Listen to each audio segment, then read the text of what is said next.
gremlins! I really like mushrooms, so I've decided to turn a few of my favorites into characters and info dump about the mushroom while I'm doing it. First up, the Amanita muscara, or Fly Agaric mushroom, probably the most recognizable mushroom out there. This is the classic toadstool, red with white spots. Fly agaric mushrooms are native to the temperate northern hemisphere, but have spread to many countries in the southern hemisphere through accidental introduction. This mushroom grows in temperate conifer and deciduous forests, and sprouts in summer and autumn.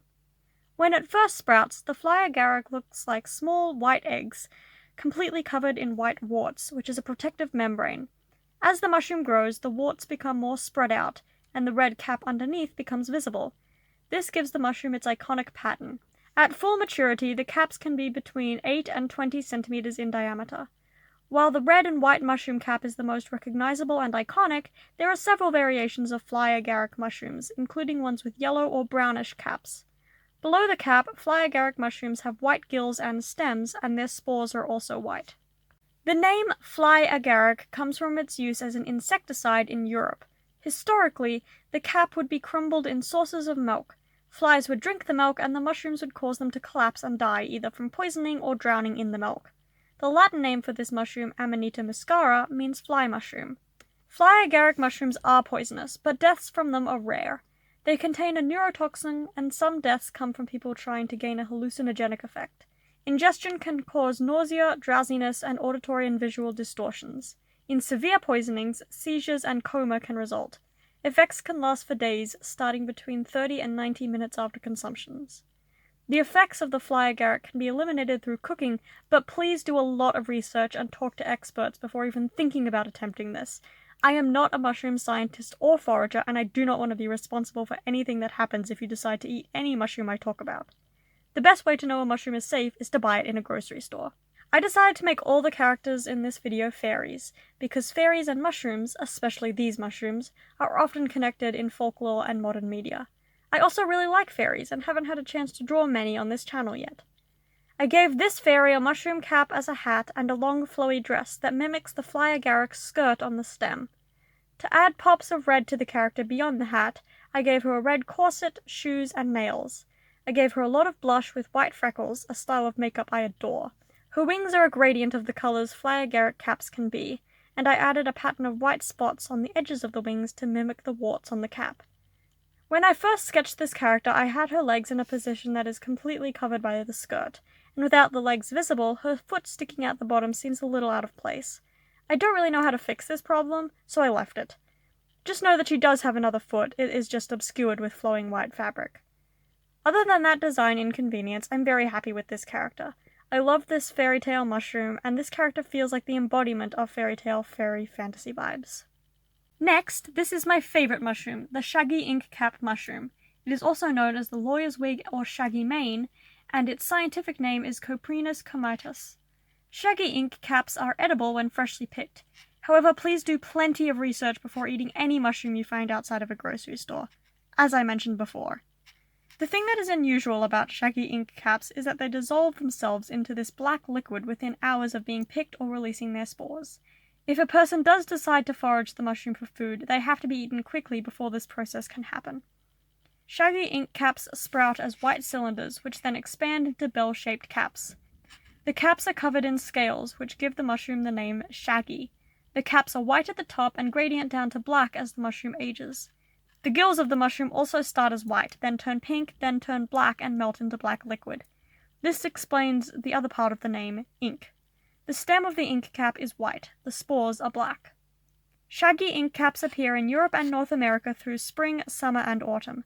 They have also been introduced as invasive species in Australia, New Zealand, and Iceland. For this character, I made them into a witchy, whimsical gothic character, holding a fluffy white cat.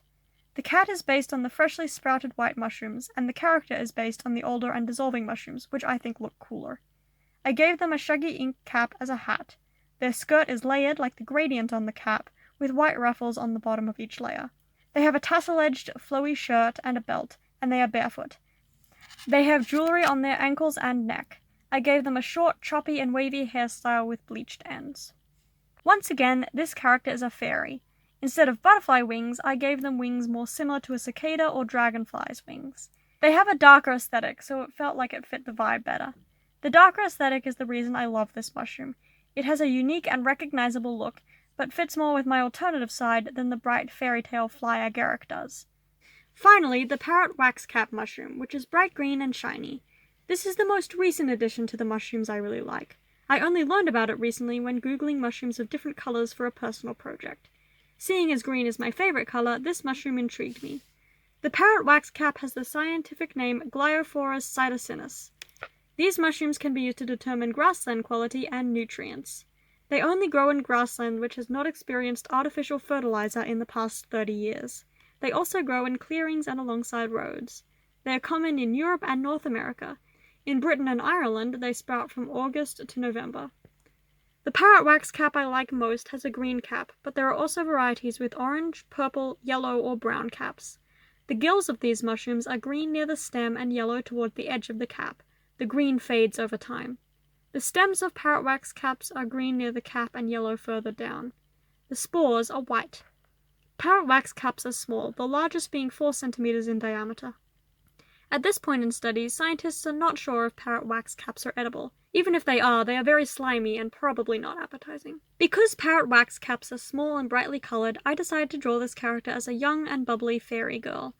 I had a lot of trouble figuring out what her pose and outfit could be, but what I decided on worked pretty well in my opinion.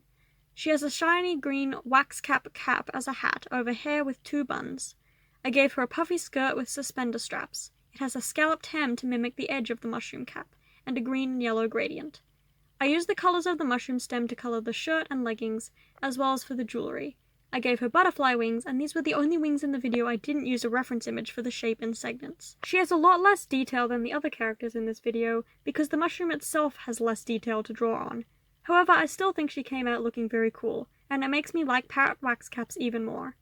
Here are all 3 characters together. I really liked this project. It gave me a reason to learn more about the mushrooms whose aesthetics I love, and draw some interesting characters. There are a lot more cool mushrooms out there that I know even less about, so if you like this video, there is a high chance I will do this again. Let me know which of these characters is your favorite, or if you have a mushroom in mind that would make a cool character design. I'll see you soon for another video. Until then, bye!